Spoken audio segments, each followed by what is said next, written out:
ভূতের ছায়া, সত্যি ঘটনা, পুরনো পেতনির কাহিনী আর শিউরে ওঠা নিশির ডাক সবই ভয়ানক ভয়েস ওভার আর রহস্যময় সাউন্ড এফেক্টের সাথে।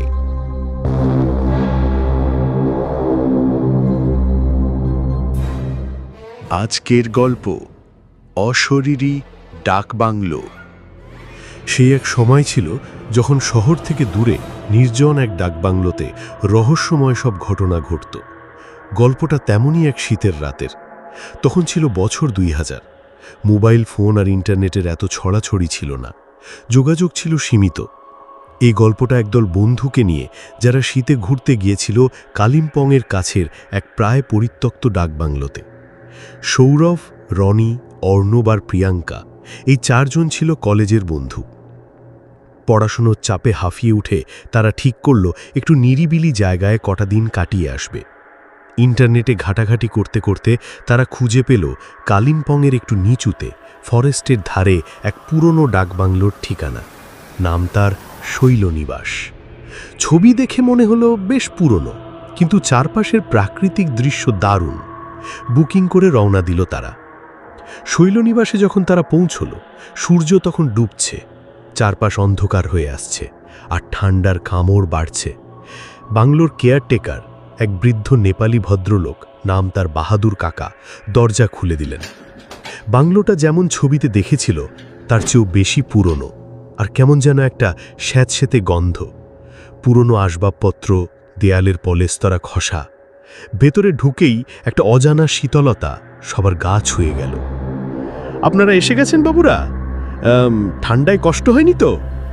বাহাদুর কাকা ভাঙা ভাঙা বাংলায় জিজ্ঞেস করলেন। না কাকা, ঠিক আছে, কিন্তু এখানে তো একদম জনমানব নেই, অর্ণব বলল। এদিকটায় বেশি মানুষ আসে না, ফরেস্টের কাছে তো, তাই একটু নিরিবিলি। বাহাদুর কাকা মুচকি হাসলেন, যে হাসিটা কেমন যেন রহস্যময় মনে হলো বন্ধুদের। প্রথম রাতটা নির্বিঘ্নেই কাটল। সবাই ক্লান্ত ছিল, তাই ডিনার সেরে তাড়াতাড়ি শুয়ে পড়ল। কিন্তু দ্বিতীয় দিন থেকেই শুরু হলো অদ্ভুত ঘটনা। ভোর রাতে প্রিয়াঙ্কার ঘুম ভাঙল এক অদ্ভুত শব্দে। মনে হলো যেন কেউ বারান্দায় হাঁটছে, ভারী বুটের শব্দ। কিন্তু বাইরে তাকিয়ে কিছুই দেখতে পেল না। ভাবল হয়তো ভুল শুনেছে।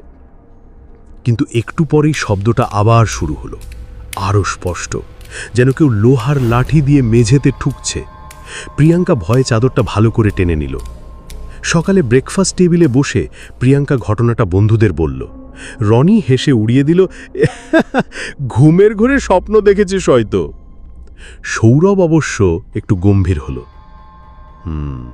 আমারও কেমন যেন মনে হচ্ছিল রাতে একটা ঠান্ডা হাওয়া ঘরের মধ্যে দিয়ে চলে গেল, অথচ সব দরজা জানলা বন্ধ ছিল। অর্ণব অবশ্য সেসব বিশ্বাস করতে রাজি ছিল না। সব তোমাদের মনের ভুল, এত নিরিবিলি জায়গায় মন একটু উড়ু উড়ু করবেই। কিন্তু বিকেলের দিকে ঘটনাটা আরও গাঢ় হলো। তারা বাংলোর বাগানে বসে গল্প করছিল। হঠাৎ অর্ণবের মনে হলো যেন দোতলার একটা জানলা থেকে কেউ তাদের দিকে তাকিয়ে আছে।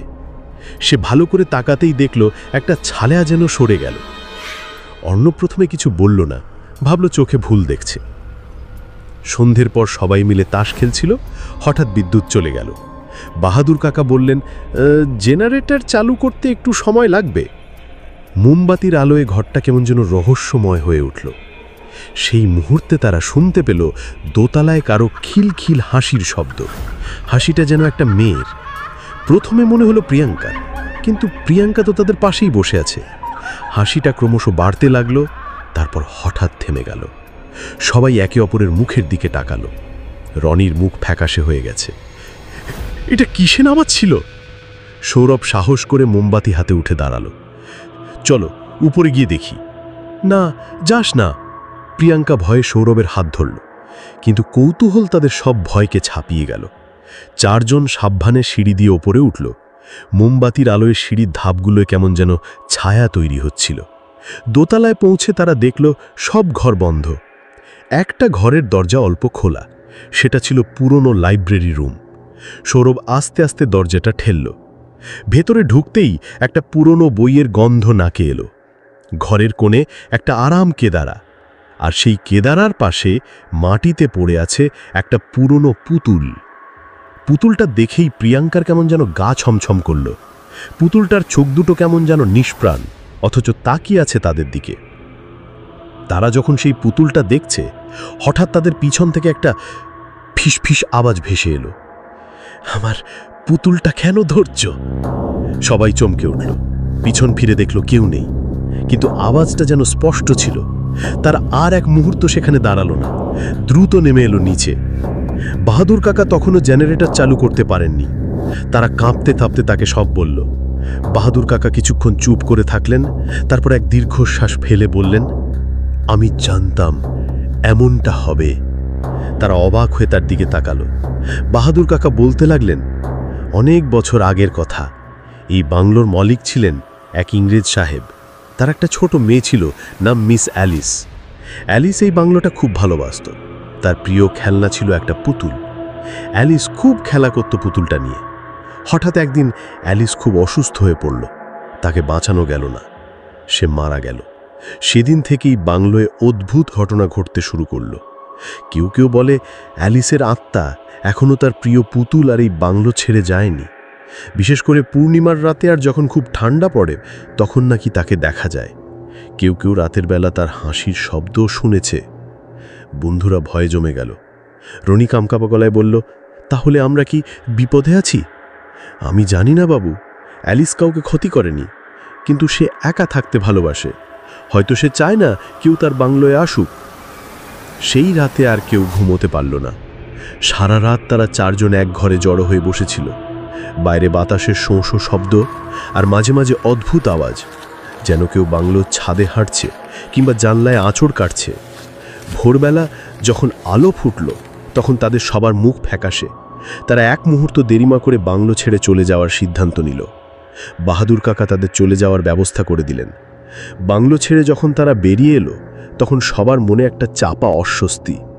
পিছন ফিরে বাংলোর দিকে তাকালো সৌরভ।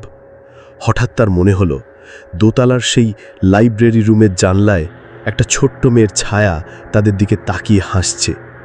সে তার বন্ধুদের কিছু বলল না। তারা জানত এই অভিজ্ঞতা তারা জীবনেও ভুলবে না। শৈলনিবাস তাদের মনে এক অশরী আতঙ্ক হয়ে থেকে যাবে চিরকাল। শুনছিলেন ভূতের ছায়ার আরও একটি নতুন গল্প। যদি ভালো লেগে থাকে তাহলে একটা লাইক দিতে ভুলবেন না। কমেন্টে জানাবেন আপনার মতামত আর গল্পের কোন অংশটা সবচেয়ে ভয়ঙ্কর লেগেছে। আর হ্যাঁ, নতুন নতুন ভৌতিক ভিডিও পেতে এখনই সাবস্ক্রাইব করে পাশে থাকা বেল আইকনটা অন করে দিন। আবার দেখা হবে অন্য কোনো রহস্যময় গল্প নিয়ে। ততক্ষণ ভালো থাকবেন, সাবধানে থাকবেন। ভূতের ছায়া সবসময় আপনার পাশে থাকুক।